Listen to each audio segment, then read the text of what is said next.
সর্বোচ্চ আদালত ও উচ্চ আদালতের নির্দেশ অনুযায়ী জুট মিলের শ্রমিক কর্মচারীদের বেতন ভাতা মিটিয়ে দেওয়ার দাবিতে নতুন বছরের শুরুতেই আন্দোলনে নামছে ত্রিপুরা জুট মিল যৌথ আন্দোলন কমিটি।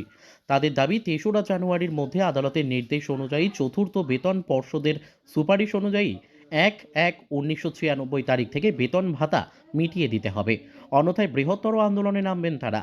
রবিবার যৌথ আন্দোলন কমিটির পক্ষ থেকে আগরতলা প্রেস ক্লাবে এক সাংবাদিক সম্মেলনে এই কথা জানানো হয়। সোমবার অর্থাৎ ইংরেজি বছরের প্রথম দিনে তারা জুট মিল কর্তৃপক্ষ ও সরকারের কূট কৌশলের প্রতিবাদে গণহারে প্রতিবাদপত্র জমা দেবেন জুট মিল কর্তৃপক্ষের কাছে। দাবি জানাবেন ৩রা জানুয়ারির মধ্যে সমস্ত পাওনা মিটিয়ে দিতে।